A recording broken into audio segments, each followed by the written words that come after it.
Muy buenos días. El tema de hoy que vamos a ver hoy es colon y apéndice, patología de colon y apéndice. El contenido a tratar.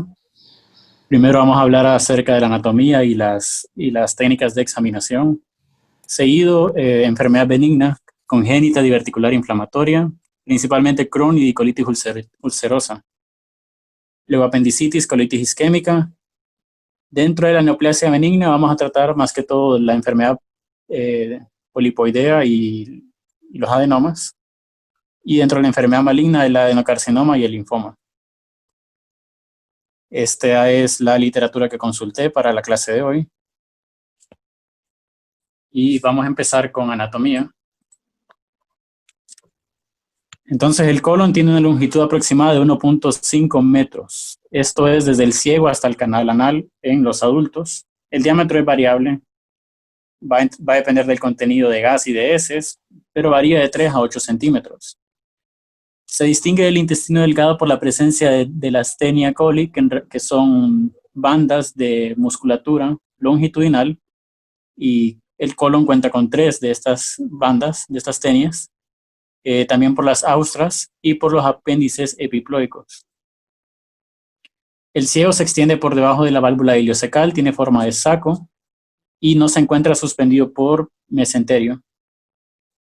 El apéndice en los adultos tiene una longitud promedio de 8 a 10 centímetros, con un rango de 4 hasta 25 centímetros.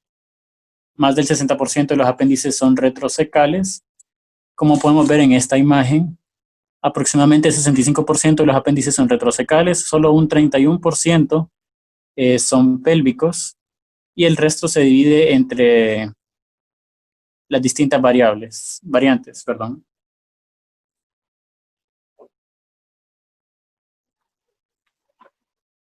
Las distintas porciones del colon son el ciego, colon ascendente, transverso, descendente, colon sigmoide y el recto.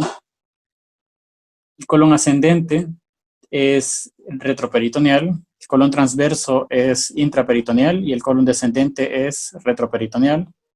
El colon sigmoide es intraperitoneal, se encuentra suspendido por mesenterio. Su longitud puede ser variable y se une con el recto en la cavidad pélvica en la línea media.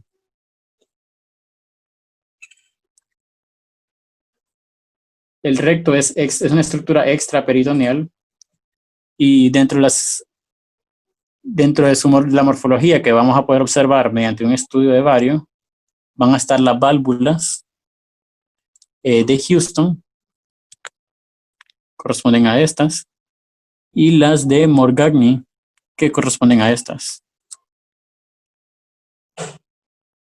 Las 3 tenias del colon, una vez llegan al recto, se fusionan con la musculatura horizontal del colon, creando una sola capa.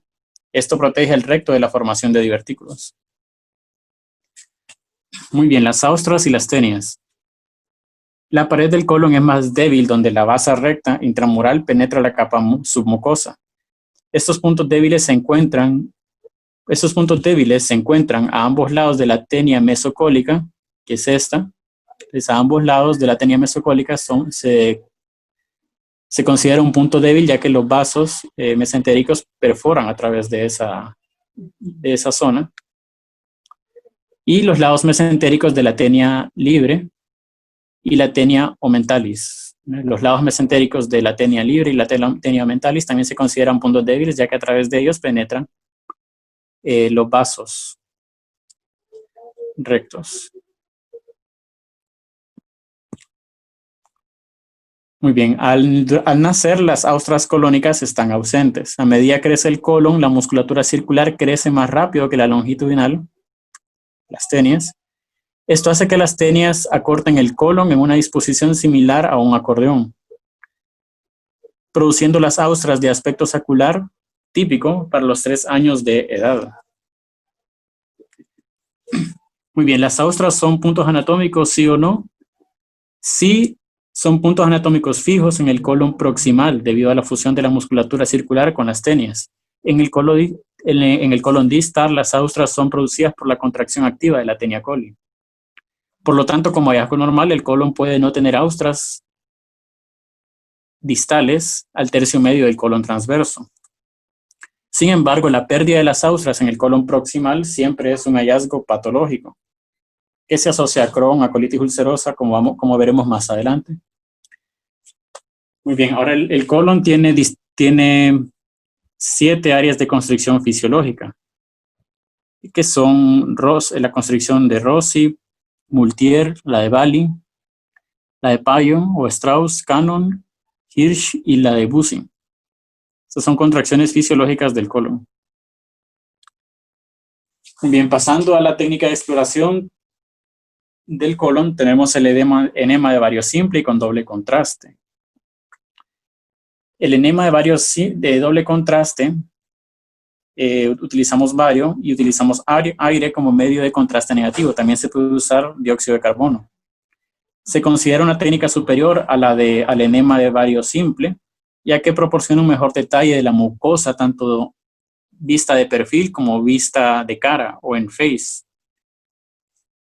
Permite una mejor visualización del recto, de la mucosa del recto. Y la única desventaja es que requiere mayor cooperación del paciente. El estudio de vario, el enema de vario simple, es útil en pacientes de edad avanzada, poco colaboradores o debilitados, ya que requiere de menos movimientos. Tiene pocas utilidades, es útil en la colitis isquémica para demostrar las impresiones digitales que de otra forma se borrarían en un estudio de doble contraste. Eso lo vamos a ver más detalladamente más adelante. También es útil en diverticulosis colónicas para una mejor detección de defectos de llenado por pólipos. En general, un edema de vario simple va a ser mejor para detectar defectos de llenados que de otra forma no se podrían ver en un enema de vario de doble contraste. El enema de vario de doble contraste es mucho mejor para valorar la mucosa, la calidad de la mucosa. Muy bien, antes de un estudio de enema de vario, se requiere la preparación del paciente. Existen varios regímenes, pero es esencial que incluyan por lo menos una dieta líquida clara por 24 horas y la utilización de 1 o 2 laxantes la tarde y noche antes del estudio. La literatura que consulté recomienda 16 onzas de sulfato de magnesio a las 4 de la tarde, un día antes del estudio, y 4 tabletas de Dulcolax, que es el nombre comercial, corresponde a Bisacodyl, a las 10 de la noche antes del estudio. Y un supositorio en la mañana del estudio. Estos regímenes, ¿verdad?, varían de un centro a otro centro. Ahora, puede existir el incumplimiento por parte del paciente, puede representar un problema. Por lo tanto, se debe interrogar al paciente antes del estudio, si se tomó la preparación y si está produciendo heces líquidas y claras. Si existen dudas sobre el cumplimiento de la preparación, se debe solicitar una radiografía simple de abdomen y ante la presencia de materia fecal se debe posponer el estudio por lo menos por 24 horas. Con respecto al uso de enemas antes del estudio, la utilización de enemas para mejorar la limpieza del colon no se recomienda, ya que pueden diluir aún más la suspensión de vario. Dentro de los materiales y equipos, la literatura consultada recomienda una suspensión de vario de 100% peso, pleca, volumen para estudios de doble contraste. Recordémonos que el bario es una sustancia sólida que no forma una solución, sino que siempre la vamos a encontrar en forma de suspensión, de manera que esto es si en algún momento nos vemos en la necesidad de preparar bario. Entonces, solo tomamos la cantidad de volumen que vamos a utilizar, tomamos los gramos de bario, dividimos los gramos de bario que vamos a utilizar sobre el volumen y eso nos da este porcentaje que vemos acá. Entonces, para un estudio de doble contraste se recomienda una densidad del 100% peso, pleca, volumen. También vamos a ocupar una cánula rectal con balón inflable, una sonda de irrigación y bolsa de reservorio para la solución de bario. Esto varía de centro a centro, ¿verdad? Al menos en el Seguro Social ya contamos con una bolsa que ya trae el bario y que solo es necesario agregar agua. hasta obtener la concentración adecuada. También vamos a necesitar pinzas, lubricante y un portazueros o atril, ¿verdad? El cual debe estar por lo menos a 2 metros sobre la mesa de examinación. Aquí traté de buscar una imagen lo más parecida al equipo que utilizamos en el seguro. Lo único es que no tenemos un manguito para inflar el balón de la cánula rectal. Aquí tenemos el bario y la cánula rectal. Muy bien, sobre la administración de glucagón, algunas instituciones utilizan 1 miligramo de glucagón intravenoso para mejorar la calidad del estudio. Este relaja la musculatura del colon y disminuye los espasmos. Se debe administrar lentamente y está contraindicado en pacientes con feocromocitoma. Puede ocasionar una exacerbación. Con respecto a la inserción de la cánula rectal, se recomienda un tacto rectal antes de la inserción para valorar el tono del esfínter anal y reconocer variaciones anatómicas. Sobre la insuflación de la cánula rectal, varias literaturas recomiendan que solo se debe de insuflar si el paciente no puede retener el bario o aire, debido a la presencia de un esfínter anal con un tono no adecuado. Muy bien, con respecto a la técnica, entonces, mediante guía fluoroscópica se administra bario con el paciente en decúbito prono o decúbito lateral izquierdo. Se escoge estas posiciones para facilitar el paso de bario hacia el colon sigmoide y descendente, que en decúbito lateral izquierdo o en decúbito prono, estos segmentos del colon se vuelven las zonas dependientes, en donde el bario se va a acumular. La administración de bario se detiene una vez que éste llega al tercio medio del colon transverso. Una vez llega al colon transverso, la literatura menciona que se procede a drenar el bario y a insuflar con aire, si se trata de un estudio de un enema de bario de doble contraste. ¿Cuánto tenemos que insuflar de aire? Bueno, se insufla con aire hasta que los pliegues de las austras son perpendiculares con el eje longitudinal del colon.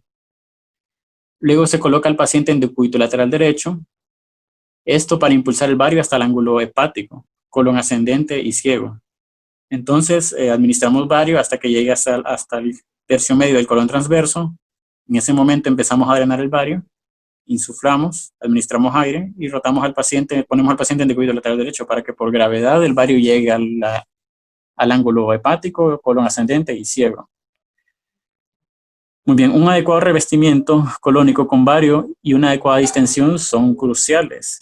Por lo tanto, y aquí es donde difiere del estudio del enema de bario simple, se debe rotar al paciente 360 grados de 2 a 3 veces con el fin de asegurar un adecuado revestimiento colónico con la suspensión de bario, lo cual es crucial para obtener un detalle adecuado y un buen detalle de la mucosa colónica.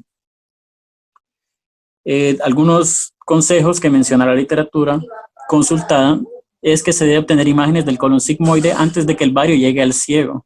Esto debido a un riesgo teórico de interposición del ilion terminal secundario en reflujo ileocecal. Entonces puede que el medio de contraste del bario llegue al ciego y por una válvula ileocecal incompetente ocurre un reflujo hasta el ilion y la presencia de bario en el ilion terminal se interponga sobre el sigmoide y esto nos impida valorar bien esta última estructura. Muy bien, si un segmento dependiente del colon está lleno de bario en la posición supina, se debe colocar al paciente en decúbito prono para que el bario fluya a áreas no dependientes y así poder visualizar dicho segmento. Esto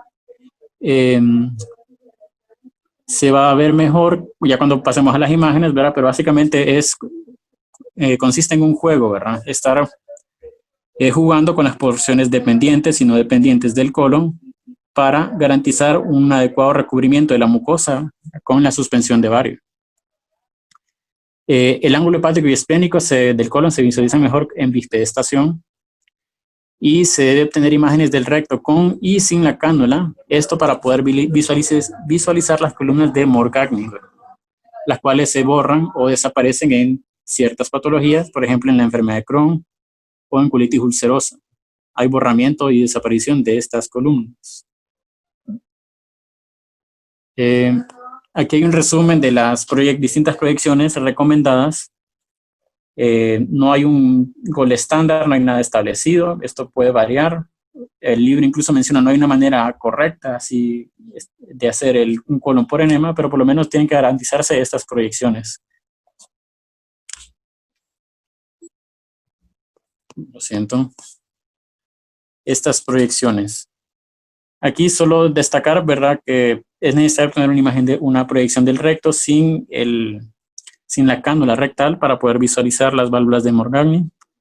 El sigmoide se debe evaluar en todas las proyecciones posibles y, si es posible, mediante compresión para asegurar un buen recubrimiento de la mucosa colónica y apartar otras estructuras que se puedan interponer.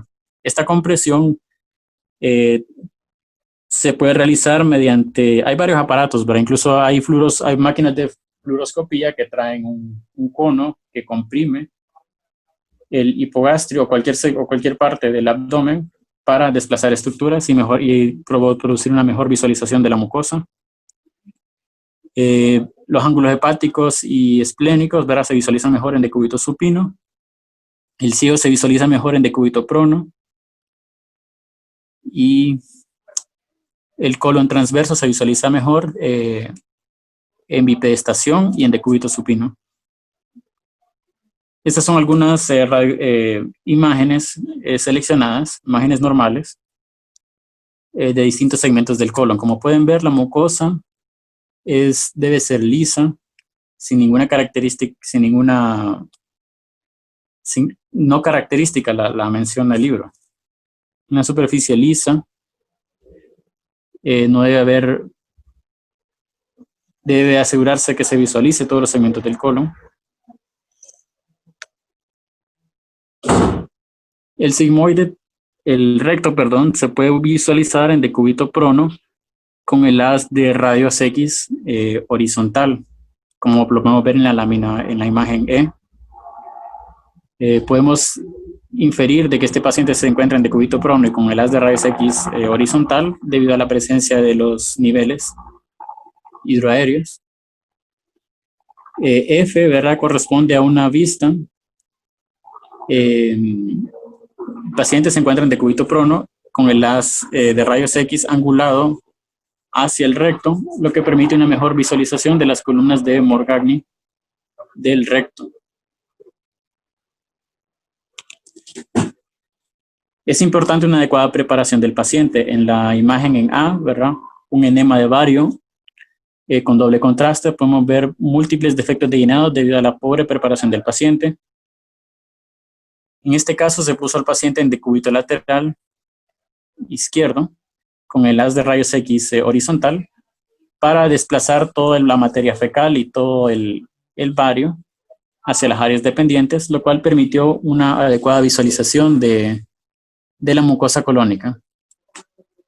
De manera que siempre hay que hacer todo lo posible para poder lograr visualizar bien la mucosa del colon, a pesar de que una vez hayamos empezado a hacer el procedimiento, nos demos cuenta que el paciente no estaba bien preparado.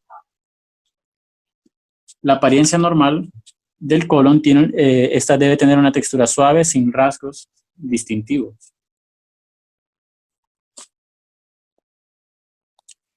En algunos pacientes, una fina red radiopaca, descrita en el libro como líneas innominadas, puede ser vista en la mucosa, como podemos ver acá. Una red radiopaca. Estas líneas también se pueden visualizar en un enema de bario simple, tanto en un enema de bario simple como uno de doble contraste. Son las que están señaladas acá, ¿verdad?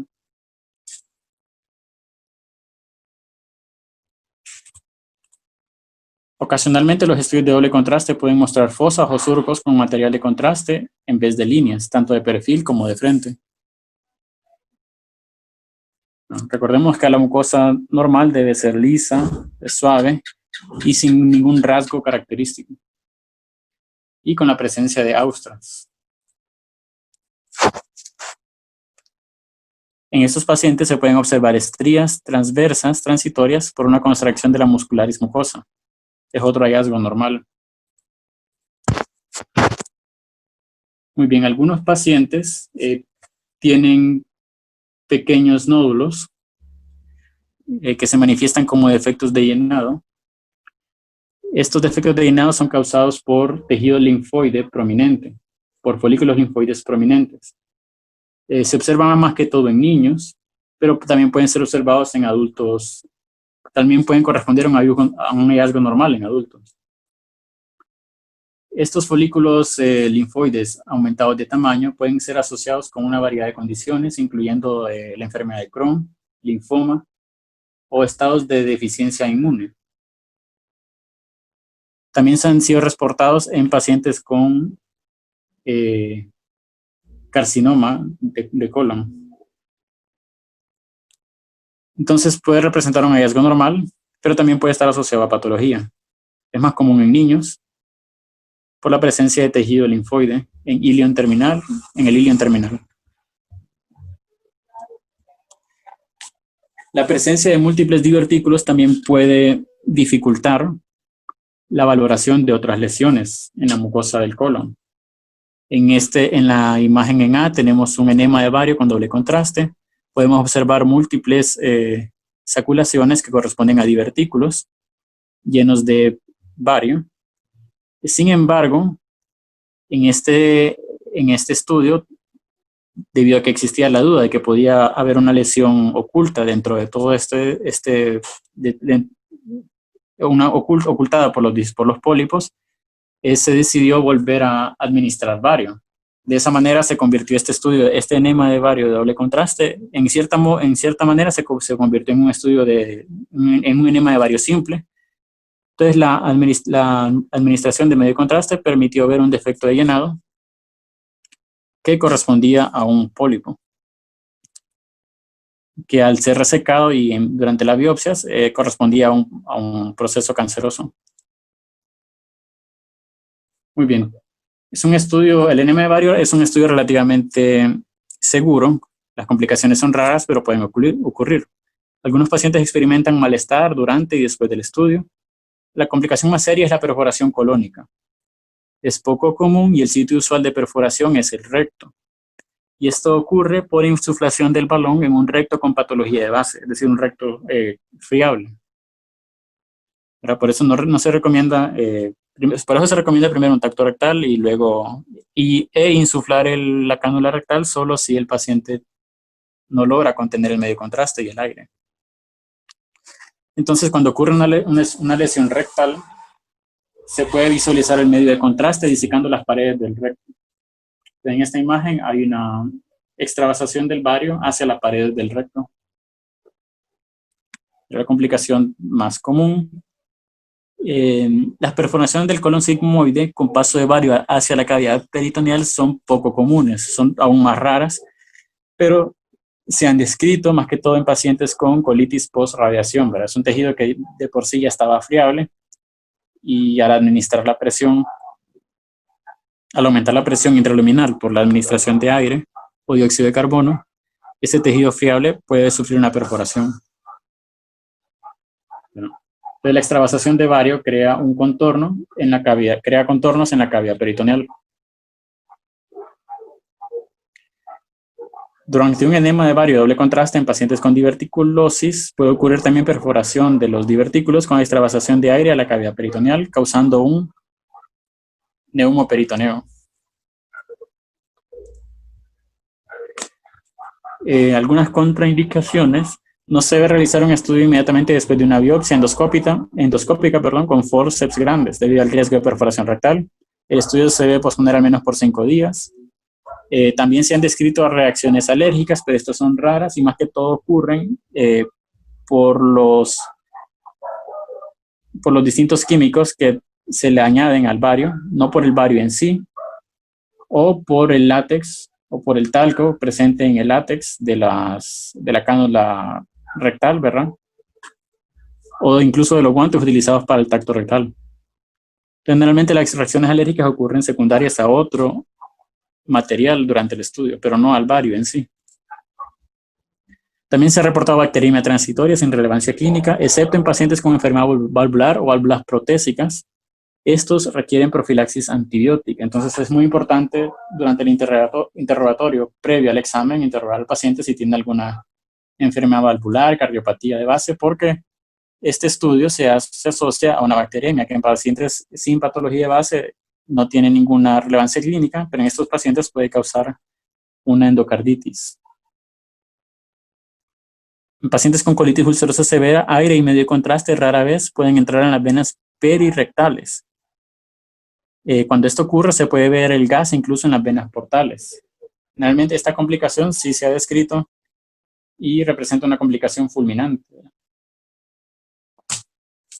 Muy bien, hay algunas variaciones en la técnica. Si se sospecha de perforación, obviamente no se va a utilizar el bario, se va a utilizar un medio de contraste hidrosoluble. Si con este medio de contraste no se demuestra extravasación de este medio, es prudente repetir el estudio con bario para lograr un mejor detalle. El libro también describe el neumocolon peroral. Se prepara al paciente como si se le fuese a hacer un enema de bario. La única diferencia es que el bario se administra por vía oral.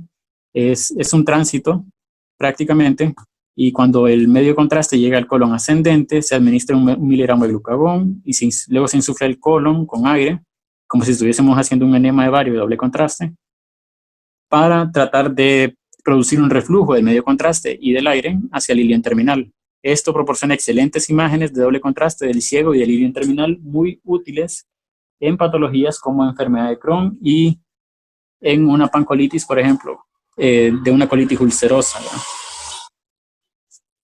Por ejemplo, en una ileitis de reflujo que vamos a ver, que veremos más adelante. Muy bien, pasando ya con las patologías.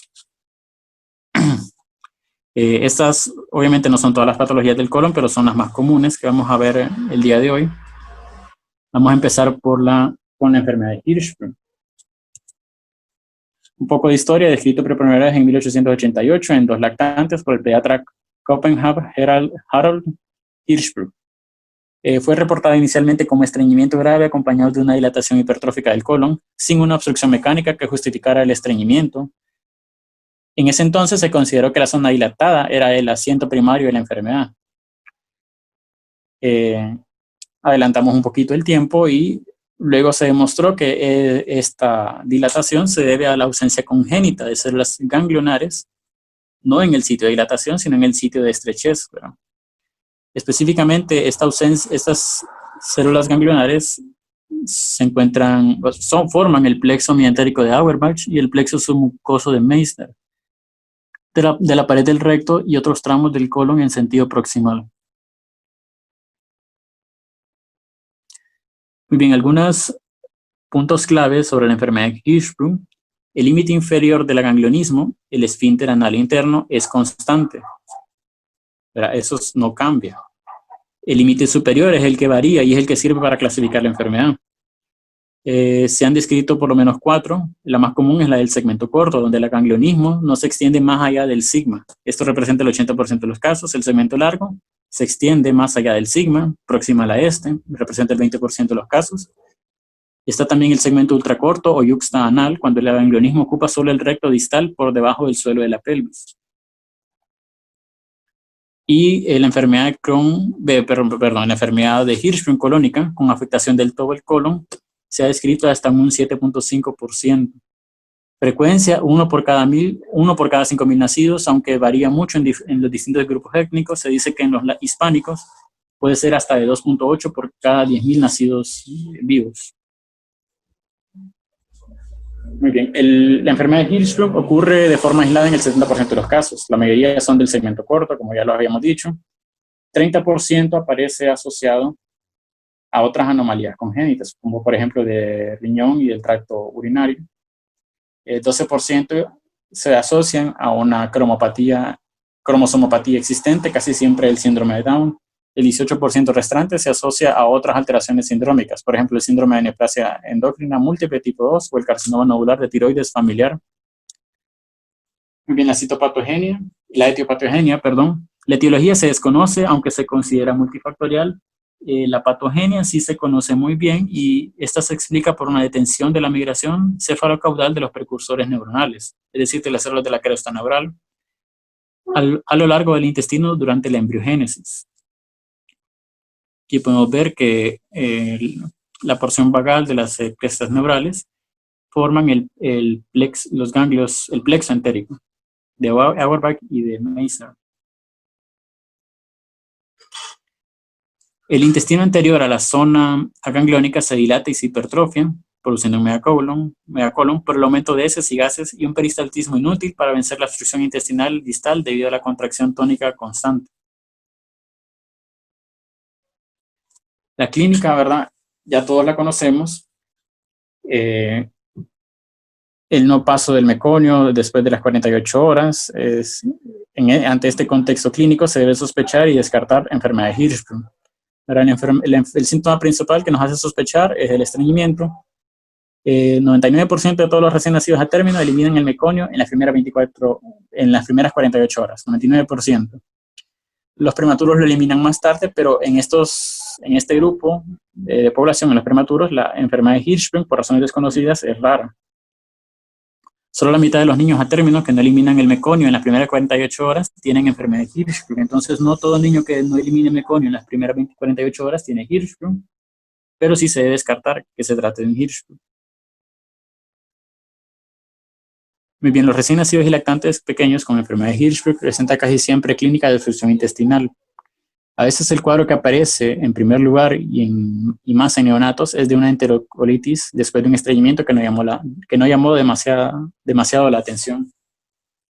El cuadro clínico más común es el de una obstrucción intestinal. En raras ocasiones puede presentarse como una enterocolitis, que no es lo más común es un cuadro de obstrucción intestinal. Muy bien, hallazgos radiológicos de la enfermedad de Hirschsprung. La radiografía simple de abdomen es de escasa utilidad ya que solo ofrece signos sugestivos de obstrucción intestinal. Podemos observar ausencia de aire en el recto y dilatación de asas intestinales.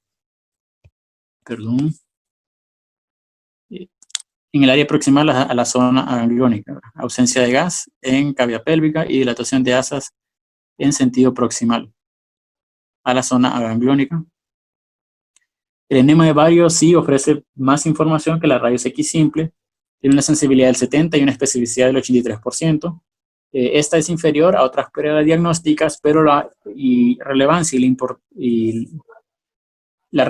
del enema de Vario depende de su utilidad para el cirujano, ya que le permite localizar la zona de transición y establecer la extensión del segmento agangliónico. Muy bien, dentro de los hallazgos radiológicos, tenemos la presencia de una zona de transición en la que se observa cambio de calibre entre la zona agangliónica y la zona dilatada. En menores de 30 años de vida y en los casos de afectación extensa, esta zona puede ser difícil de observar.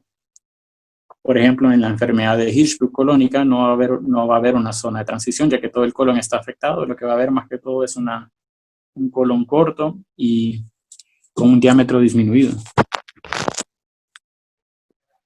Y tenemos otros ejemplos de la zona de transición. Tenemos la zona agangliónica estrecha, el segmento agangliónico estrecho y el segmento proximal con dilatación, en este caso el colon sigmoide. En una radiografía simple solo podemos observar dilatación del colon con abundante contenido de heces. Otro parámetro muy útil cuando la zona de transición no es muy evidente es el índice recto sigma o recto sigmoide. En la enfermedad de Hirschsprung ocurre una inversión de este índice, que en los casos de la enfermedad de Hirschsprung es menor de 1. Entonces medimos el recto y medimos el sigmoides y sacamos el índice dividiendo el diámetro del recto entre el sigma. Si este es menor de 1, se debe descartar o se sugiere o es compatible con una enfermedad de Hirschsprung. Recordemos que en niños el recto normalmente es más grande que el sigmoide, es decir, tienen un índice mayor de 1. En este caso también, ¿verdad? Aquí se observa la zona de transición también. Es una manera más objetiva, por así decirlo. Aquí tenemos otro ejemplo de una zona de transición. recto sigmoidea, con dilatación proximal del colon. También se describe una yeyunización, es decir, un patrón de mucosa de pared colónica similar o que recuerda al de el intestino delgado, específicamente que recuerda al yeyuno. Aquí tenemos en la imagen de la izquierda, tenemos una zona de transición en el colon descendente, en el tercio medio. Corresponde a una enfermedad de Hirschsprung del segmento largo. La imagen de la derecha, una zona de transición rectosigmoidal con un índice rectosigmoide menor de 1. Otra característica que menciona la literatura es una apariencia dentada del segmento gangliónico. Múltiples defectos de llenado en el segmento gangliónico que recuerdan una superficie o un patrón dentado.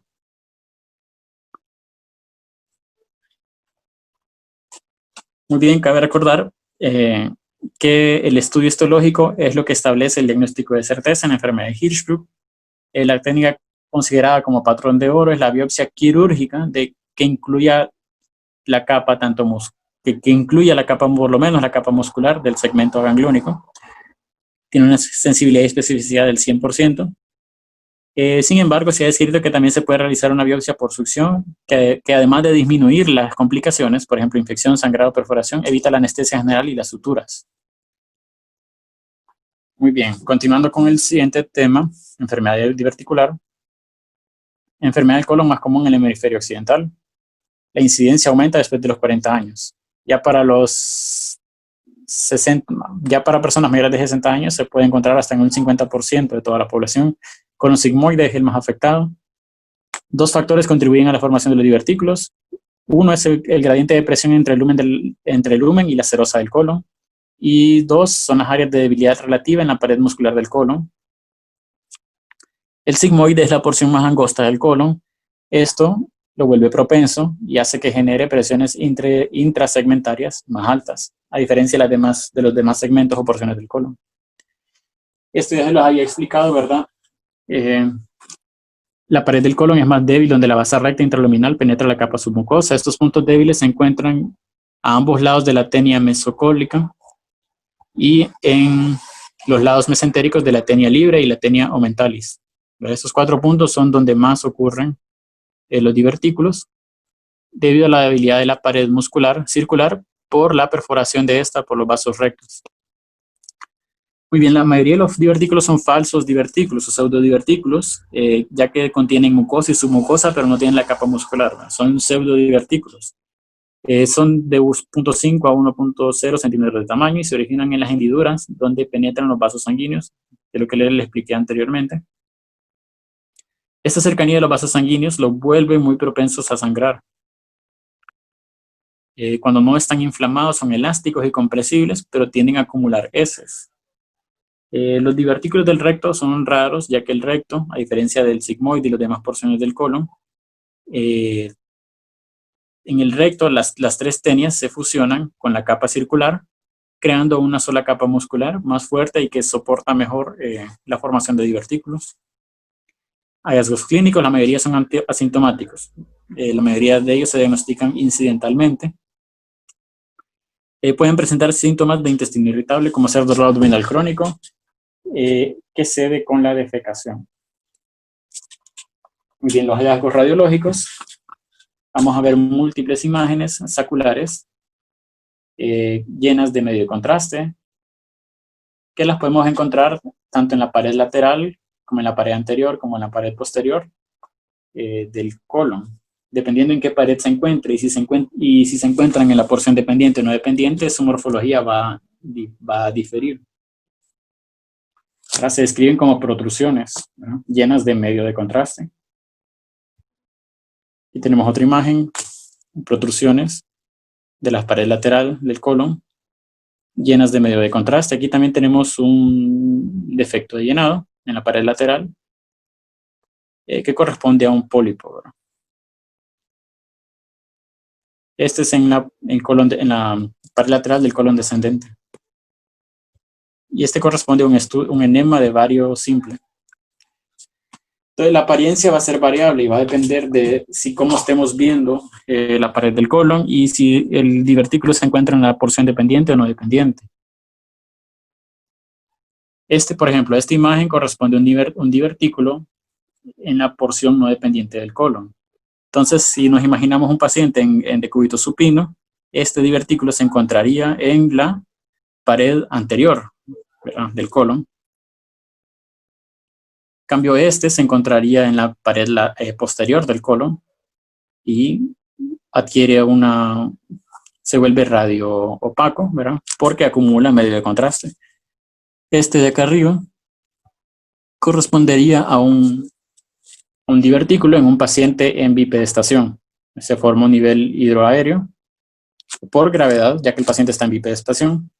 Ya cuando estos se encuentran en la pared lateral es más difícil su diagnóstico y su identificación, ya que adquieren la forma típica, ¿verdad?, de una protrusión llena de medio contraste. Recordemos que pueden no estar de perfil y a veces la podemos ver en una situación entre de perfil y de cara.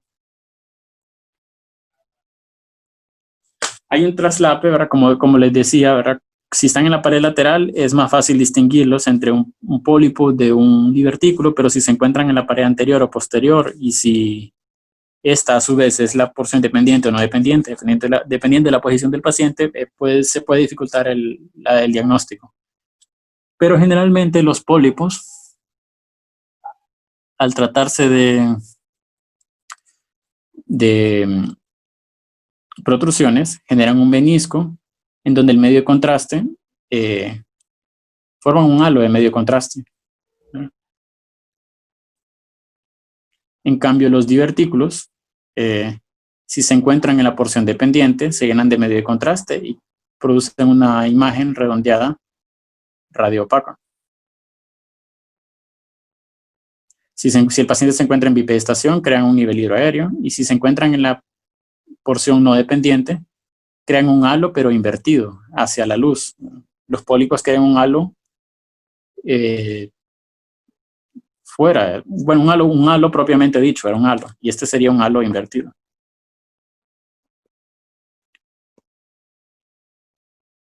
Las anormalidades en el calibre y la morfología de las austras suelen aparecer o acompañar a los divertículos.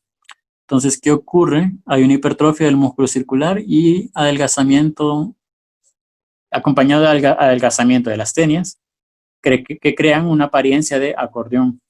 Esto puede acompañarse o preceder a la formación de divertículos. Entonces, hay hipertrofia del músculo circular y adelgazamiento de las tenias, y es aquí donde ocurren los divertículos. Aquí la podemos ver en un estudio de bario con doble contraste, una apariencia de acordeón, causado por hipertrofia de la musculatura circular y adelgazamiento de las tenias. Ahora pasando a la diverticulitis, ¿verdad?, es la complicación más común de los divertículos. Tiene una incidencia del 4% en pacientes con diverticulosis.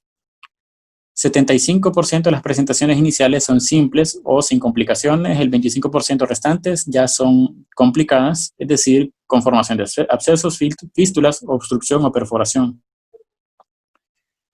Muy bien, la impactación de heces en los divertículos causa erosión de la mucosa.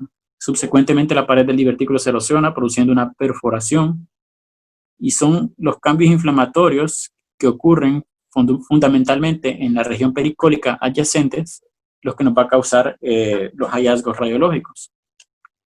Todos esos cambios ocurren fuera de la pared intestinal, ¿verdad? Entonces, la diverticulitis verdadera, es decir, la palabra diverticulitis implica inflamación del divertículo. La diverticulitis verdadera con inflamación limitada solo al divertículo ocurre solo en un 10% de los casos. Hallazgos clínicos: se describe como una apendicitis izquierda, con dolor e hipersensibilidad en la fosa ilíaca izquierda, en el 48% de los casos, fiebre 30% y leucocitosis. Vómitos son menos comunes, puede haber sangrado leve. A veces el paciente refiere a episodios similares previos. hasta un 73% de los pacientes con diagnóstico clínico nada más de diverticulitis, el segmento de colon resecado quirúrgicamente no muestra cambios inflamatorios ni abscesos ni fístulas, es decir, un falso positivo. De aquí la importancia de los estudios de imagen para confirmar el diagnóstico de diverticulitis. En adultos mayores o pacientes inmunocomprometidos, los síntomas pueden ser leves o no corresponder con la severidad de la enfermedad. Los estudios radiológicos cumplen dos fines: confirmar el diagnóstico y valorar la severidad. Desgraciadamente, el enema de Vario ha sido reemplazado por la tomografía abdominal como el estudio de imagen inicial. Esto debido a que el enema de Vario solo evalúa el lumen del colon y la superficie mucosa. Recordemos que la mayoría de la patología, de la fisiopatología, ocurre en el espacio pericólico, no así en la mucosa, no en el lumen propiamente del colon. De manera que los procesos inflamatorios pericólicos se pueden inferir, pero no afirmar con certeza, mediante un enema de Vario. Ahora, claro, van a haber hallazgos radiológicos que nos van a sugerir, por ejemplo, si existe extravasación del medio de contraste desde un divertículo hacia un absceso amurallado o una fístula hacia la cavidad peritoneal, se puede hacer el diagnóstico de diverticulitis perforada. Estas colecciones varían en tamaño y suelen comprimir y desplazar la pared colónica. Entonces vamos a ver un estrechamiento en esta imagen, un estudio de un enema de Vario con doble contraste. Hay estrechamiento del colon, sigmoides, y compresión extrínseca, posiblemente secundaria a un efecto de masa por la inflamación pericólica o a la presencia de un flemón. ¿Verdad? Esto solo se puede inferir, ¿verdad? Más no se puede confirmar mediante un enema de Vario con doble contraste. Y es un hallazgo común, pero poco específico, ¿verdad? Porque múltiples patologías, múltiples situaciones podrían causarnos un estrechamiento del colon sigmoide con compresión extrínseca. Muy bien, es común encontrar tractos llenos de material de contraste por un divertículo perforado. Estos pueden ser únicos o simples, pueden terminar en fondo de saco ciego, entonces se le van a llevar tractos sinusales, o comunicarse con otra víscera hueca o la pared abdominal. En este caso ya se convertirían en una fístula. En esta imagen, un estudio de enema de Vario con doble contraste, podemos ver el medio de contraste llenando un absceso y un tracto sinusal en el aspecto inferior del colon sigmoide. Existe una clasificación para la diverticulitis aguda, la clasificación de Hinchey, pero esta más que todo se realiza a través de estudios a través de la tomografía.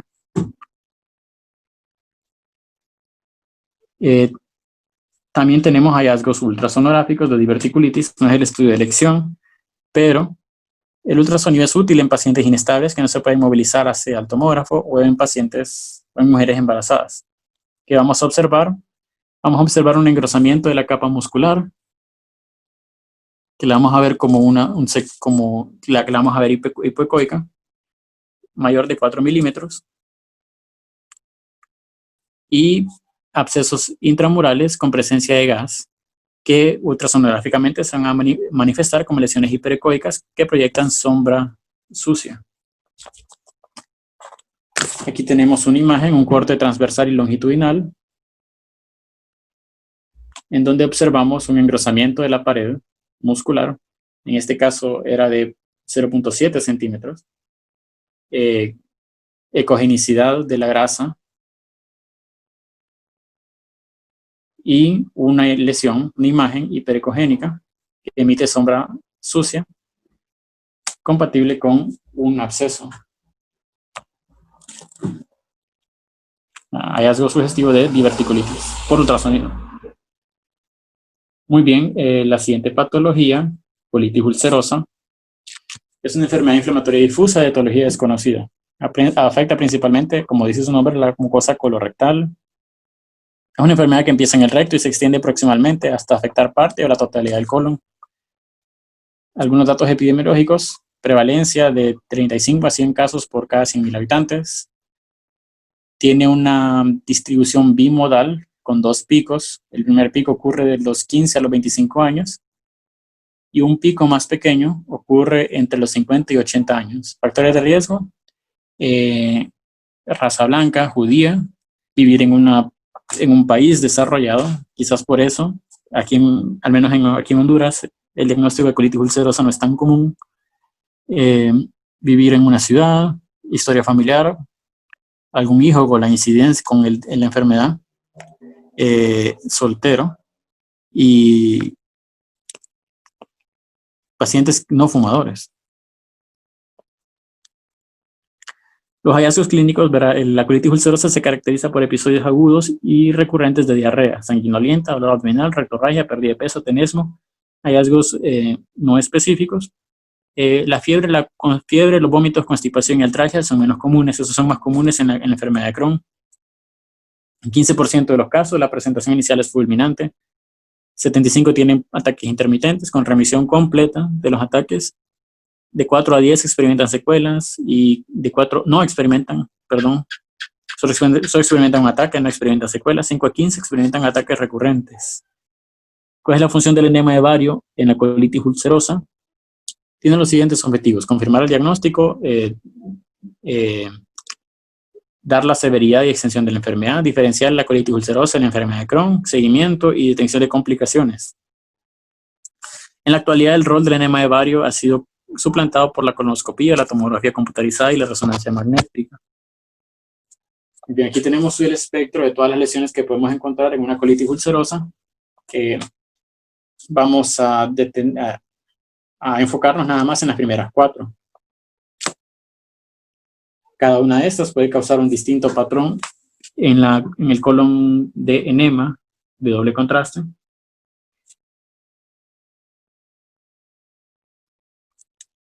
Los hallazgos radiológicos se pueden dividir en agudos y crónicos. Los agudos podemos observar una mucosa granular, una mucosa punteada, úlceras en botón de cuello, borramiento de las austras o engrosamiento de las austras o pérdida de estas, pólipos inflamatorios y fisuras confluentes, contiguas o circunferenciales que nos pueden dar un patrón de empedrado. Los cambios crónicos, pérdida de las austras, estrechamiento de la luz, pérdida de las válvulas rectales y ileitis por reflujo y un aumento del diámetro presacro. Todas estas las vamos a ir describiendo de manera rápida. Muy bien, uno de los patrones más comunes es el patrón granular de la mucosa de la colitis ulcerosa. En la primera imagen de acá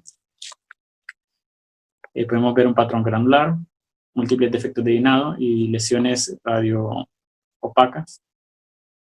Hay también borramiento de las austras, de las hendiduras australes. Esta granularidad se atribuye a pequeñas úlceras que solo afectan la mucosa y que luego se desnudan, creando una úlcera de mayor tamaño. Esta úlcera después capta medio de contraste y esto es lo que nos produce este aspecto granular, ¿verdad? En la imagen de en medio ya vemos una colitis ulcerosa crónica. El aspecto de este segmento del colon es liso, tubular, sin presencia de austras y localizado en el ángulo esplénico.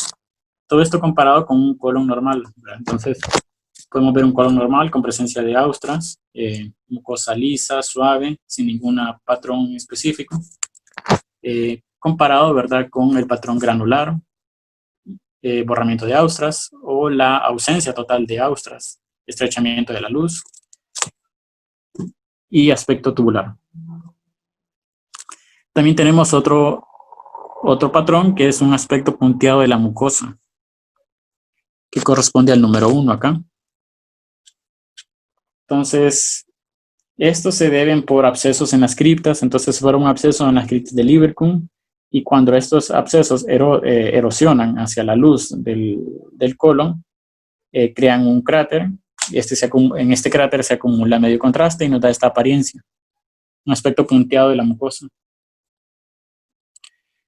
Y hay que diferenciar de las úlceras en forma de botón de cuello. Entonces, el mismo absceso de la cripta de Lieberkühn erosiona la muscularis propia y penetra en la submucosa y se extiende de forma lateral, horizontal, diseca la submucosa y nos da esta apariencia. Entonces solo es cuestión de imaginarse, ¿verdad? Todo este espacio creado se va a llenar de medio de contraste y nos va a crear una apariencia en forma de botón de un traje, ¿verdad?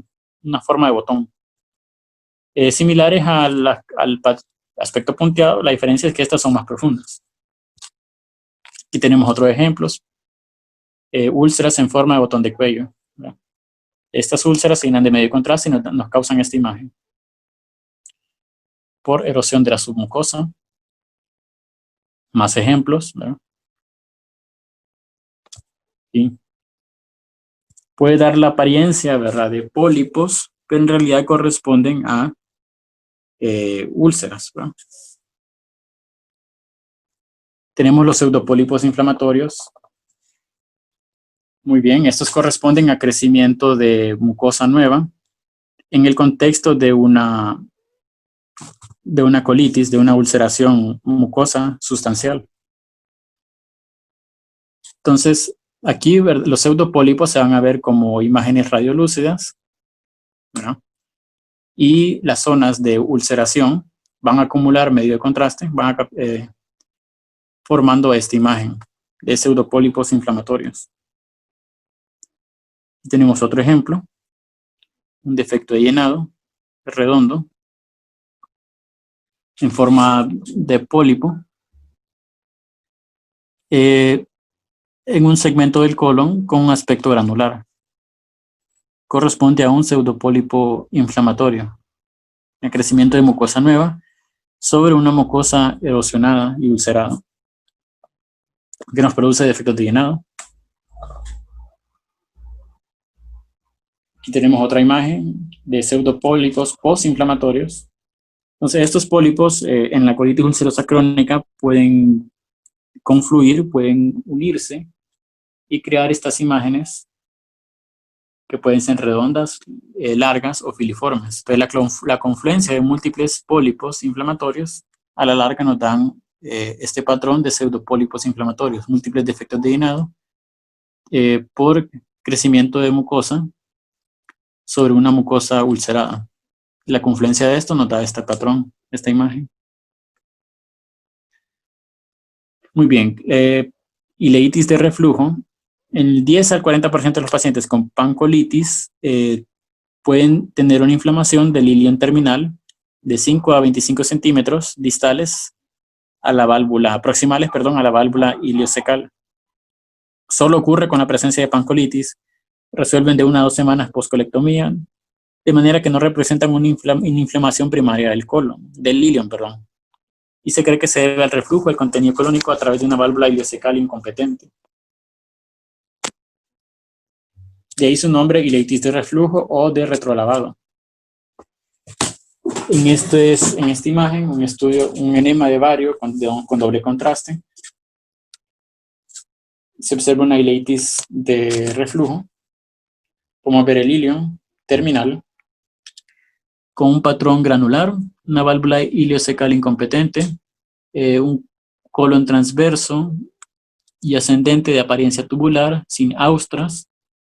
Recordemos que en la porción proximal del colon, el borramiento de las austras siempre es anormal, ¿verdad? Aquí el colon adquiere un aspecto tubular, con un patrón granular. Todo esto compatible con una ileitis de reflujo en el contexto de un paciente con enfermedad o con colitis ulcerosa. Tenemos otro ejemplo, ¿verdad? El ilion con un aspecto granular, válvula iliocecal incompetente, y colon, el ciego y colon ascendente liso, sin presencia de austras. Compatible con una colitis ulcerosa crónica, con ileitis de reflujo. Otro ejemplo, ¿verdad? Válvula iliocecal, ciego, sin presencia de austras, patrón granular. Ilion, también con patrón granular. Muy bien, en la colitis ulcerosa vamos a observar borramiento y pérdida de las austras.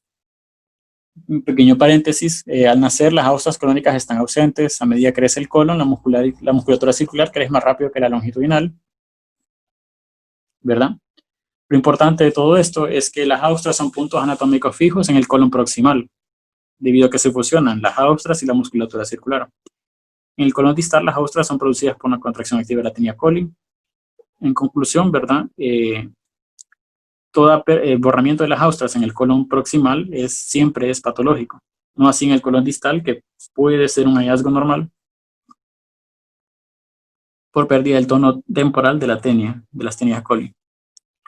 El borramiento y la pérdida de las austras, hay dos explicaciones que menciona el libro. Uno es alteración del tono de la tenia coli y otro es acortamiento del colon. ¿Verdad? En esta imagen podemos observar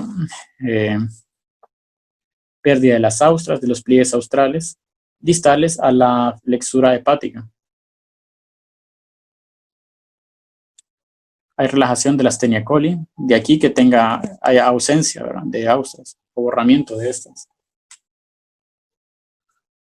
Este ya es un caso más avanzado. Vemos un aspecto tubular,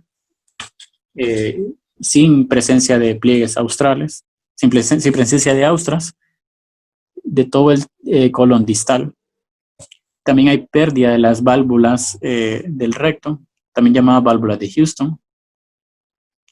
Hay acortamiento del colon y estrechez de la luz del mismo. Todos estos son hallazgos compatibles con una colitis ulcerosa crónica. También se describe un estrechamiento del espacio presacro. Muy bien, este normalmente mide menos de 7.5 milímetros. De 1 a 1.5 centímetros se considera moderadamente aumentado, más de 1.5 se considera normal. Se mide la distancia más corta entre la pared posterior del recto y el segundo segmento del sacro. Explicación: primero hay un estrechamiento de la luz del recto por engrosamiento mural. Engrosamiento de la muscularis mucosa propiamente dicha. Y también hay proliferación, infiltración e inflamación de la grasa perirectal y de la submucosa. Todo esto hace que se separe la pared posterior del recto de la pared anterior del segundo segmento del sacro. De ahí el ensanchamiento del espacio presacro. Más de 1.5 anormal se asocia a colitis ulcerosa. Continuando con la enfermedad de Crohn. Una enfermedad crónica caracterizada por inflamación granulomatosa de la mucosa, pared y el mesenterio circundante. Cualquier porción del tracto gastrointestinal puede verse afectado, pero el ileum terminal y el colon proximal son los más afectados. La causa exacta sigue siendo desconocida. Hay factores genéticos, ambientales, infecciosos, inmunológicos, psicológicos, pero en todos existe un defecto en la generación de células supresoras de linfocitos T, acompañado de una hiperactividad de estas células, de los linfocitos T. Epidemiología. Tiene una prevalencia de 10 a 70 casos por cada 100.000 habitantes. Es menos común que la colitis ulcerosa. Al igual que la colitis ulcerosa, tiene una distribución bimodal. El pico principal ocurre entre los 15 y 25 años, y hay un pico más pequeño de incidencia entre los 50 y 80 años. Factores de riesgo: raza blanca, judíos, viven en una población urbana, historia familiar de la enfermedad y solteros, uso de anticonceptivos y fumadores. En fumadores hay una mayor incidencia, un factor de riesgo. Hallazgos radiológicos. En una radiografía simple podemos observar un colon ascendente con apariencia tubular, sin presencia de austras, desprovisto de austras y con engrosamiento mural. Eso es en una radiografía simple. En un enema de bario, preferiblemente doble contraste, los hallazgos van a ser más floridos, van a ser mayores, van a ser más hallazgos. Lo podemos dividir en cambios tempranos y cambios tardíos. De aquí lo más característico son las úlceras aftoides, ¿no? Ya que hay un traslape entre los signos de la colitis ulcerosa y de Crohn en un estudio de enema de bario. Generalmente no causan problemas para diferenciar uno del otro, pero lo más común de la enfermedad de Crohn son las úlceras aftoides y un aspecto de empedrado de la mucosa del colon. Hay que recordar, ¿verdad?, que la enfermedad de Crohn es asimétrica. Hay lesiones, skip lesions le dicen, ¿verdad? Hay segmentos de colon normal y hay otros segmentos afectados de colon, ¿verdad? tiene una distribución segmental. Al igual que la colitis ulcerosa, también vamos a observar pseudopólipos inflamatorios. Cambios tardíos, vamos a ver fisuras, fístulas, pérdida de las austras, al igual que en la colitis ulcerosa, saculaciones, pseudopólipos y formación de abscesos intramurales, estrechez, zonas de estenosis. Esta imagen resume casi todos los hallazgos que podemos encontrar en una enfermedad de Crohn, ¿verdad? Vamos a ir explicando cada uno de ellos, ¿verdad? Aquí tenemos, por ejemplo, las úlceras aftoides, recordando que pueden haber segmentos normales de colon, dilataciones saculares, áreas de estenosis, de estrechez, fístulas perianales. Podemos encontrar un recto totalmente normal también. Puede no estar afectado el recto, pero recordemos que hay alternan las diferentes lesiones. Pseudopólipos lineales, adherencias, estrechez, entre otras. Un patrón de empedrado.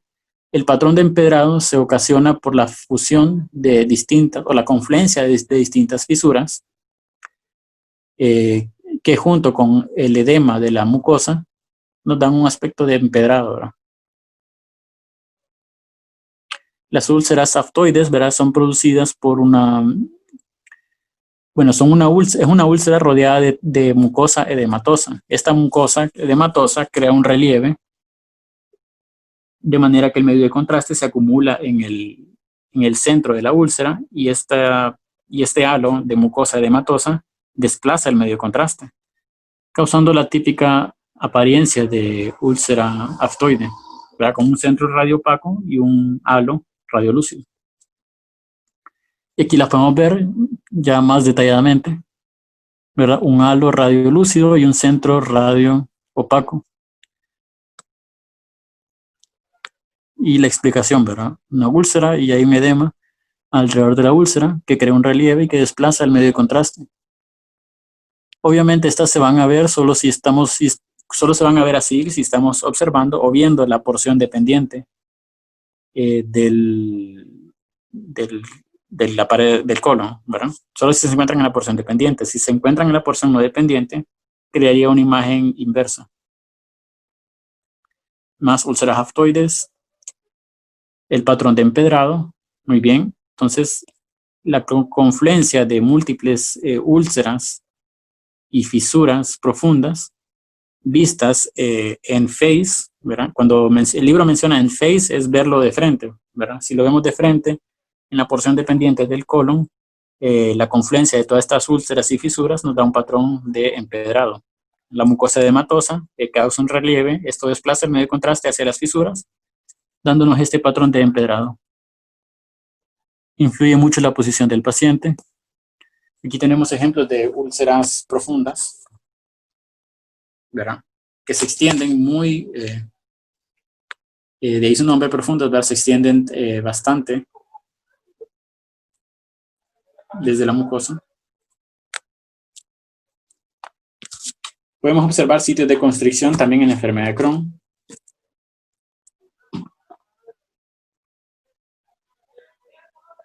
El signo de la... Disculpen. Sí, también podemos observar sitios de constricción. También podemos observar trayectos sinusales y fistulosos, ¿no? Entonces, si terminan en fondo de saco ciego, se les llamará trayectos sinusales, y si terminan en otra víscera hueca, trayectos fistulosos. Aquí podemos observar un trayecto fistuloso entre el colon y el intestino delgado, entre el colon transverso y el duodeno, y un trayecto sinusal. Las saculaciones se producen porque la enfermedad de Crohn generalmente afecta la porción mesentérica del colon, de manera que su lado antimesentérico va a estar relativamente sano, y la afectación de la porción mesentérica causa fibrosis, causa acortamiento del diámetro, y eso ocasiona la formación de estas saculaciones, ¿verdad? El acortamiento de la porción mesentérica causa abombamiento de la porción antimesentérica. Son más comunes en los ángulos hepáticos y esplénicos. La patología anorrectal es común en la enfermedad de Crohn y se caracteriza por la presencia de fístulas anorrectales. Esta tabla resume, ¿verdad?, las diferencias entre la enfermedad de Crohn y la colitis ulcerosa en estudios en un enema de bario con doble contraste. Como pueden ver, la colitis ulcerosa se caracteriza más por una mucosa granular, ¿verdad? La erosión de la mucosa causa estas úlceras que retienen medio de contraste, causando este aspecto granular. La colitis ulcerosa es continua, es simétrica, termina en el recto y se esparce retrógradamente de manera continua. La enfermedad de Crohn tiene lesiones saltatorias, se caracteriza más por las úlceras aftoides o úlceras con una mucosa normal de fondo. Las lesiones son discontinuas, asimétricas, puede afectar cualquier segmento y se caracteriza por una enfermedad anal y perianal severa y por formación de tractos sinusales y de fístulas y de abscesos también. La colitis ulcerosa, muy importante, también se asocia más a cáncer de colon, a diferencia de la enfermedad de Crohn. Recordar, ¿verdad?, que las úlceras aftoides no son exclusivas de la enfermedad de Crohn, también se pueden observar en procesos infecciosos, como por ejemplo en una amebiasis, ¿verdad? Recordemos que la clínica de la enfermedad de Crohn y de la colitis ulcerosa no es específica. Una infección por amebas, una infección crónica sostenida por amebas, puede causarnos un cuadro similar o parecido, ¿verdad?, con proctorragia, con sangrado, heces sanguinolientas, ¿verdad?, cuadros con recidivas y recurrentes. Y no toda placa con aspecto aftoide corresponde también a una colitis ulcerosa. En este caso tenemos estas placas, son secundarias a una colitis pseudomembranosa por Clostridium difficile. Bien, algunas de estas, ¿verdad?, tienen una morfología que recuerda a una úlcera aftoide, pero la mayoría, ¿verdad?, son placas. Muy bien. Patología de apéndice. El apéndice vermiforme y el ciego provienen embriológicamente del intestino medio. En adultos tienen una longitud promedio de 8 a 10 centímetros, un rango de 4 a 25 centímetros. Más del 60% de los apéndices son retrosecales. Bien, esto ya lo habíamos discutido. Más del 60% son retrosecales, 30% pélvicos. El apéndice se visualiza en un estudio, en un enema de bario simple y de doble contraste. Antes se utilizaba el enema de bario para descartar el diagnóstico de apendicitis. La visualización completa del apéndice hasta su punta excluye el diagnóstico de apendicitis. La apendicitis también tiene hallazgos en radiografía simple. El signo más específico es la presencia de un apendicolito. Solo son visibles en un 10% de las apendicitis y usualmente tienen un diámetro de 0.2 a 2 centímetros, son redondos ovales y tienen un borde laminado o lamelar que lo distingue, ¿verdad?, de un lito, por ejemplo, o de otras calcificaciones. Hallazgos radiológicos. Estos es más histórico, ¿verdad? El enema de bario. Como les había dicho, el llenado completo del apéndice con material de contraste excluye el diagnóstico. Y un llenado parcial es sugestivo o nos sugiere la presencia de apendicitis.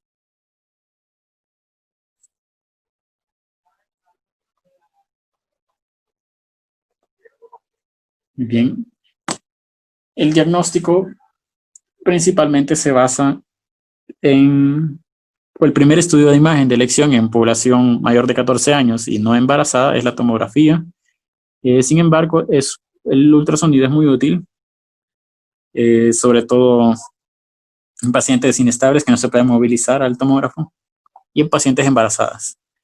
Los signos ultrasonográficos, vamos a tener una imagen tubular no compresible que termina en fondo de saco ciego con un diámetro mayor de 6 milímetros, de lumen en un diámetro mayor de 6 milímetros. Puede acompañarse de un apendicolito visible que va a ser visible o se va a manifestar como una imagen hipericogénica con sombra sucia, que emite sombra sucia y que adquiere una forma de diana en un corte transverso.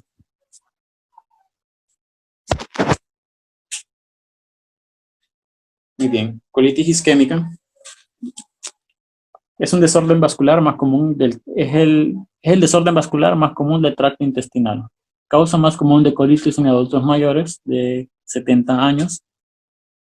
Espectro amplio de enfermedades. Puede cursar desde una colitis isquémica reversible hasta una gangrena del colon con colitis fulminante. La mayoría de los pacientes son mayores de 50 años. El diagnóstico se basa en la colonoscopia y la tomografía, pero el enema de bario también tiene su utilidad. Algunos factores de riesgo para la colitis isquémica, aquí están resumidos.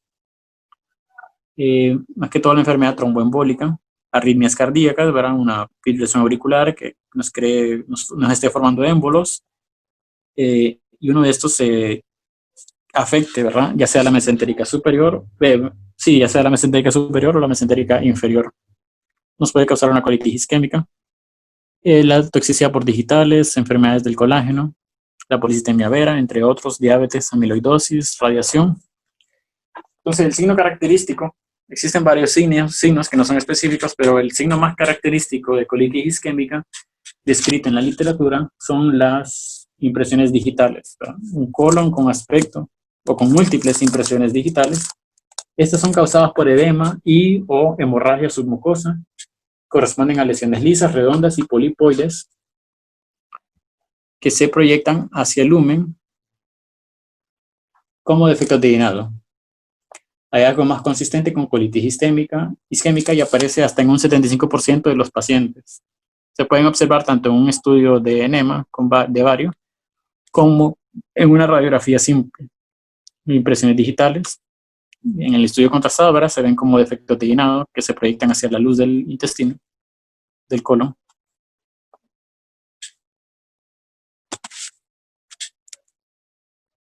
Tenemos otro ejemplo de impresiones digitales, de un aspecto con impresiones digitales.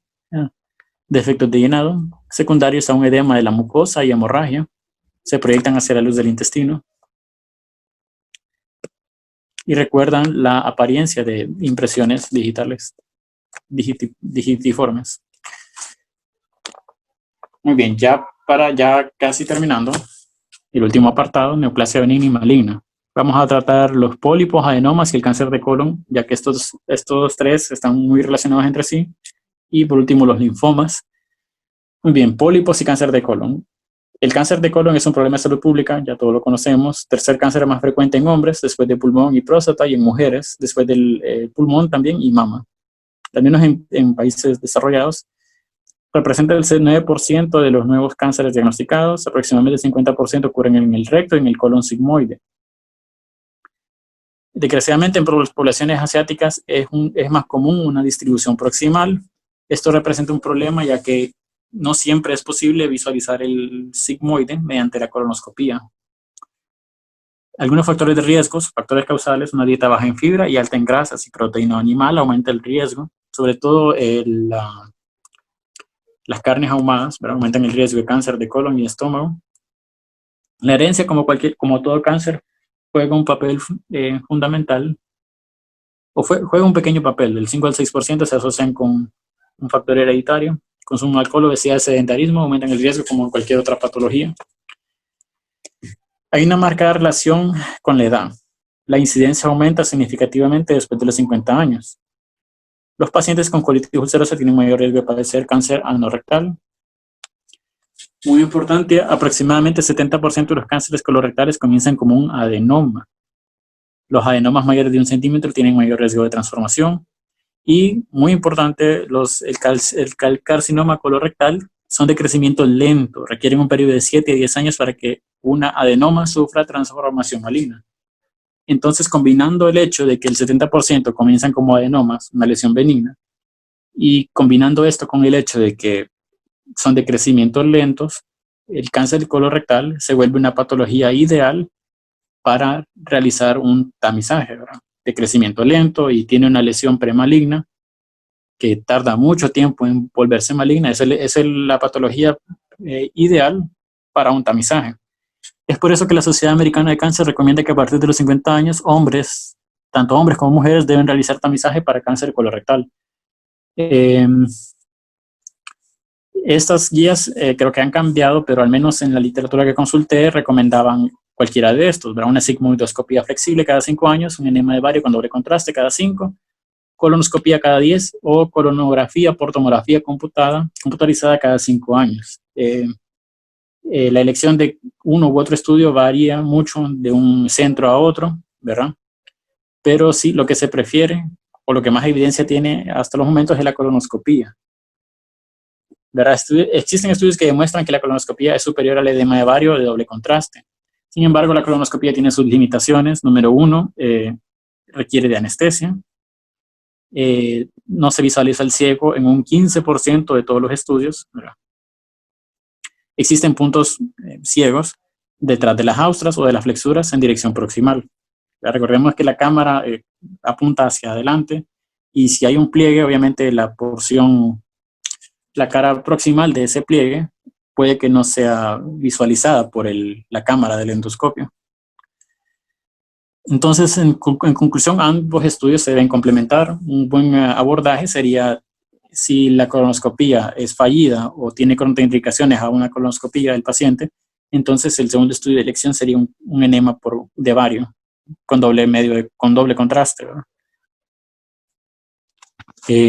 Hay estudios, ¿verdad?, que demuestran que ambos poseen una precisión similar, cercana al 90% para la detección de adenomas. Entonces, ambos se complementan. La ventaja de la colonoscopía es que puede ser diagnóstica y terapéutica. Ahí mismo, ¿verdad?, se puede resecar un pólipo, a diferencia del colon de enema, que una vez localizado el pólipo, se manda al paciente a colonoscopía para que se reseque ese pólipo. Muy bien, los pólipos son extremadamente comunes, usualmente no causan síntomas, se encuentran del 10 al 12.5% de la población, son más frecuentes en el colon distal, sigmoides, seguido del recto y del colon descendente, ¿verdad? Más del 50% ocurren acá, de los cánceres colorectales, por fortuna, ¿verdad? Ya que la única población, ¿verdad?, es la población asiática, en donde hay un aumento de la incidencia de pólipos y de cáncer colorectal en el colon ascendente. Como pueden ver, a medida que aumenta la edad, aumenta la incidencia de pólipos. De aquí la importancia, ¿verdad?, de el tamizaje, ¿verdad?, ya sea con colonoscopia o con enema de bario, ¿verdad? Pacientes asintomáticos a más de 50 años se les tiene que realizar tamizaje para cáncer de colon. Muy bien, los pólipos pueden ser neoplásicos o no neoplásicos. Los no neoplásicos generalmente son inflamatorios o hiperplásicos. Los adenomas epiteliales son los más importantes, ya que son precursores de la cáncer colorectal. La mayoría de los adenomas son tubulares. Sin embargo, a medida que aumentan de tamaño, aumenta su transformación hacia una forma vellosa. ¿Cuál es la importancia de eso? Los adenomas vellosos tienen mayor riesgo de transformación maligna, a diferencia de los adenomas tubulares. Aquí tenemos, este es un ejemplo de 2 lesiones que no fueron detectadas en una colonoscopía. En la imagen A podemos ver un pequeño pólipo sésil detrás de una hendidura en la unión rectosigmoidea. Acá, un defecto de llenado corresponde a un pequeño pólipo sésil, ¿verdad? Sésil, ¿verdad?, sin tallo, un pólipo sésil de bordes lobulados. Y aquí tenemos un pequeño pólipo situado, ¿verdad?, detrás del pliegue, en el área, ¿verdad?, de unión del sigmoide y el colon descendente. Ambos pólipos nos fueron detectados durante la colonoscopía y al final correspondieron a un carcinoma de colon. Y tenemos más ejemplos de lesiones que no fueron detectadas mediante la colonoscopía. Muy bien.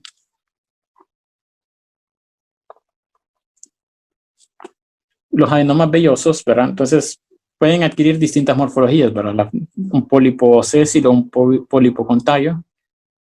Los adenomas vellosos adquieren una imagen, una forma característica, ¿verdad? Entonces se observan como defectos de llenado irregulares, frondosos, en la superficie de la mucosa del colon, ¿verdad? Que corresponden a adenomas vellosos.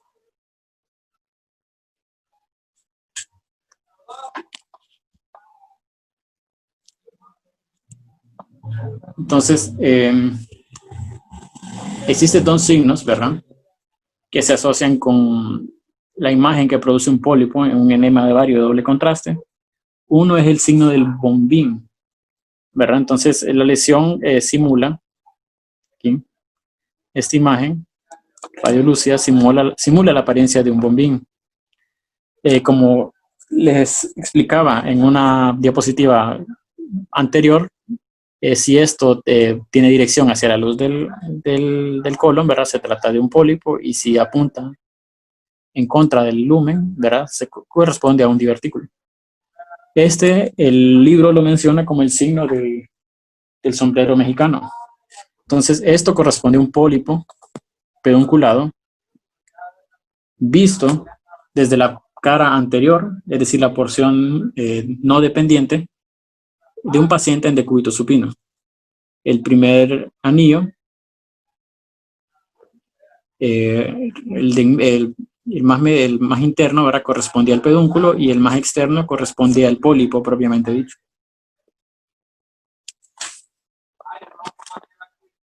Algunos autores describen unas lesiones en forma de alfombra, un patrón en forma de alfombra. Este patrón, ¿verdad?, podemos observar aquí en el ciego, y se caracteriza por elevaciones de la superficie, planas, focales y bien delimitadas. Múltiples defectos de llenado, que corresponden a elevaciones de la superficie mucosa, las cuales son planas, focales, bien delimitadas. Esto se asocia a adenomas vellosos, ¿verdad? Acá. Solo hay que imaginarse esto, pero cubierto de medio de contraste. Entonces la imagen que van a adquirir es esta, siempre y cuando se encuentren en la superficie dependiente del colon, ¿verdad? Y también tenemos un defecto de llenado acá, que corresponde a un pólipo canceroso, ¿verdad? Un defecto de llenado de superficie irregular, rodeado de una mucosa con patrón de alfombra, como lo describe el libro, ¿verdad? Múltiples defectos de llenado de superficie plana, focales y bien delimitados. Entonces, la idea de todo esto es la detección temprana del cáncer colorectal, ¿verdad? La detección radiológica temprana del cáncer colorectal consiste básicamente en la detección de pólipos, ¿verdad? Sería bueno que hubiesen características patognomónicas que nos pudiesen diferenciar un pólipo maligno de uno benigno, pero desgraciadamente no es así. Entonces, la lesión premaligna típicamente es relativamente plana, sésil, que produce un defecto irregular en el contorno de la mucosa. El criterio más importante no es tanto la morfología, sino el tamaño. Lesiones mayores de 5 milímetros deben ser resecadas rápidamente, y un 25% de los pólipos mayores de 2 centímetros son cancerosos. Y si la cabeza del pólipo es irregular o lobulada, el riesgo de malignidad aumenta, obviamente. Y los tallos de los pólipos malignos suelen ser cortos y gruesos. Entonces, algunas características de malignidad, obviamente, superficie irregular, lobulada, y un tallo corto y grueso. Eso se asocia a malignidad, pero recordemos lo básico es el tamaño. Más de 2.5 centímetros se deben demandar para resección mediante colonoscopía. Más de 0.5 milímetros. Y tenemos dos pólipos, ¿verdad?, que terminaron siendo cáncer, terminaron siendo pólipos cancerosos.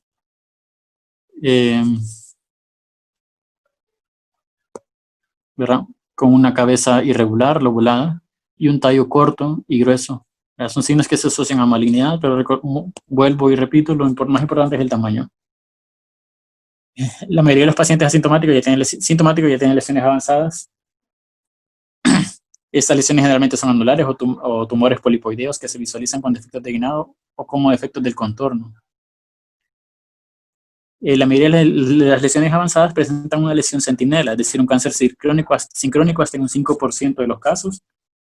Esta imagen típica, ¿verdad?, de un adenocarcinoma, ¿verdad?, en forma del signo de la coronta o del corazón de la manzana, desgraciadamente es un hallazgo tardío del cáncer de colon. Entonces la meta es detectar las lesiones premalignas, ¿verdad?, pólipos, ¿verdad?, asegurarse de medirlos, ¿verdad?, ya que si son más de 0.5 centímetros se deben de resecar. Aquí tenemos más hallazgos tardíos, perdón.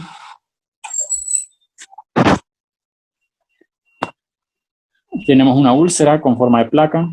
Yo quiero probar si puedo imprimir a ver del Sí.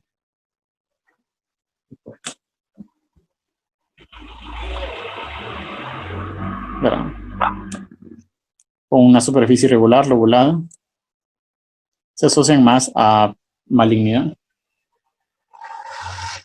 Y recordar, no distraerse por otras lesiones que pueden estar presentes en el estudio de enema de vario con doble contraste. En este paciente, por ejemplo, tenía múltiples divertículos. Y en la presencia de múltiples divertículos, un cáncer de colon, obviamente una lesión polipoide maligna es más difícil de detectar. En este caso, se encontraba acá, ¿verdad? Algunas complicaciones del adenocarcinoma son la obstrucción intestinal y la intususcepción, como podemos ver acá. Ya para terminar, el último tema es el linfoma. El colon es el tercer sitio más común del linfoma primario del intestino, después del estómago y el intestino delgado. El linfoma primario del colon es raro, representa el 1% de todos los cánceres de colon, y la invasión secundaria es relativamente común. Y de esta invasión secundaria, el linfoma no Hodgkin representa casi la totalidad de todos los casos secundarios. La forma primaria generalmente afecta el ciego y la válvula ileocecal. Recordemos que ahí tenemos abundante tejido linfoide. El linfoma sistémico puede afectar todo el colon. La lesión típica es una masa polipoide, voluminosa e irregular. Las lesiones varían de tamaño, de 4 a 20 centímetros, y generalmente ocurren cerca de la válvula ileocecal.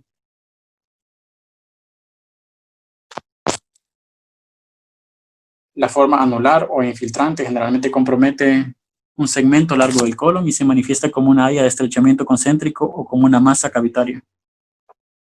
Un estrechamiento concéntrico y una masa cavitaria. A diferencia de los adenocarcinomas, estos linfomas rara vez causan obstrucción intestinal.